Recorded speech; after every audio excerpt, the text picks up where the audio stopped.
India versus Australia. Fire under the floodlights. Can India dominate the Aussies? Pugh. Fast, fierce, unforgiving. The kind of pitch that tells truth from hype. And on October 19, 2025, the truth came at 145 kilometers per hour. Australia won the toss at the gleaming Optus Stadium under slate-gray skies and did what any clever captain would do, bowl first. And almost instantly, the decision looked inspired. India celebrated top three. Rohit Sharma, Shubman Gill, and Virat Kohli all fell inside the first 10 overs. A perfect storm of swing, seam, bounce, and brilliance from the Australian quicks.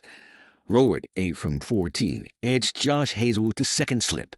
Gill, 10 from 18, feathered Nathan Ellis down the leg side. And Kohli, lowered into a wide drive, fell for a duck to a stunning one-handed catch by Cooper Connolly at backward point. At 25 for 3, then 45 for 4 when Shreyas Iyer, 11, gloved Hazlewood to the keeper, India were in deep trouble. It wasn't just a collapse, it was a reintroduction to Australian hostility. Mitchell, Stark, and Hazlewood bowled like men possessed, their rhythm perfectly synced with the surface. Hazlewood's spell, 7 overs, 2 wickets for just 20 runs and 35 dot balls, epitomized control and consistency. Ellis on debut struck gold with his very first delivery, while fellow newcomer Mitchell Owen kept things tight as the drizzle interrupted play. And when the covers came on again with India maroon at 45 for 4, the drizzle seemed almost merciful.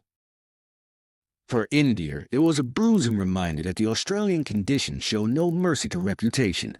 The experiment with 3 all-rounders, Axar Patel, Washington Sundar, and Nitish Kumar Reddy was bold, but perhaps ill-timed. Leaving out Kuldeep Yadav, their most incisive spinner robbed the side of both wicket-taking variety and middle-overs control. Sending Axar ahead of KL Rahul at number 5 compounded the confusion. Axar scratched his way to 10 off 16, while Rahul, walking in at 6, was left trying to salvage innings from rubble. Still, this was no collapse of character. It was a collision with reality. India's golden top order, dominant across Asia, must now learn to adapt to Australia's bounce and length. And for Shubman Gill, in his first match as ODI captain, it was a trial by fire. He had started brightly, driving with elegance and timing, but was undone by a faint tickle, a cruel twist on the day that seemed scripted against him. Yet there's too much class in this Indian side to stay down for long.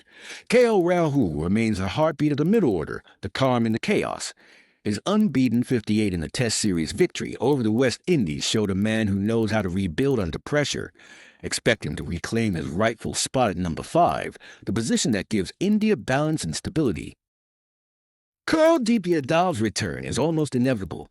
Against a right-and-heavy Australian lineup, Marsh, Short, Philippe, Renshaw, Kuldeep's left-arm wrist spin is tailor-made for breakthroughs. He brings the unpredictability India lacked in Perth. The broader question now is not about this one match, but the series. Can India bounce back and dominate the Aussies? They have the arsenal to do it. Rohit's experience, Gill's leadership, Rahul's composure, Kuldeep's craft, and a versatile pace attack in Siraj, Arshdeep, and Harshit Rana. Even without Bumrah, India's fast bowling unit is potent, young, and hungry. The key is not aggression alone, it's adaptability. Australia too are in transition. Mitchell Marsh is leading the side brimming with new names: Matt Renshaw, Mitch Owen, Matt Cunman, Nathan Ellis, a mix of youthful energy and proven skill. But they're still missing the glue of Pat Cummins, Adam Zampier, and Alex Carey. Once Stark and Hazlewood tire, the fifth bowler window becomes vulnerable. That's where India must strike. Game 2 in Adelaide will be decisive.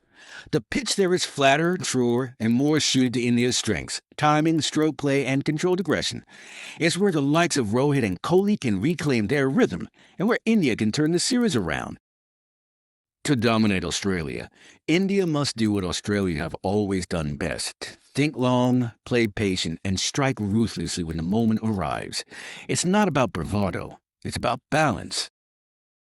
It's too early to judge this team by one difficult outing, but it's not too early to recognize what's being built.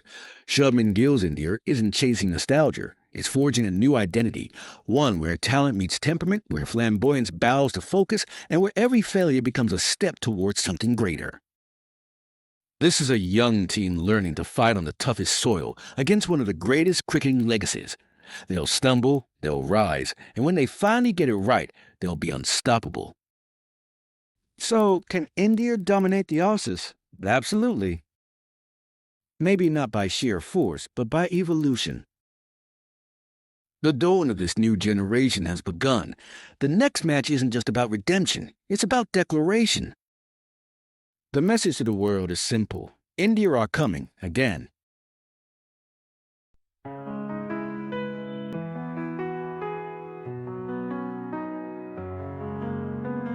And every heartbeat feel the roar. With bat and ball, we're legends born. Colors bright, the picture light. For India we'll always fight. From Delhi to the coastlines wide, the cheers are loud like ocean's tide. Every swing of hopes we chase, victory shines on every face. Shall our India rising high, underneath the painted sky. With every chant the spirit soar, creating hearts forevermore. Spinning dreams like stars at night, swinging beams pure dynamite. Feel the blazing glory's flame, every playing of a name. Unity in every crowd, voices strong and spirits proud. Together we ignite the spark, guided by that inner eye. Shall our India rising high, underneath the painted sky. With every chant the spirit soar, creating hearts forevermore.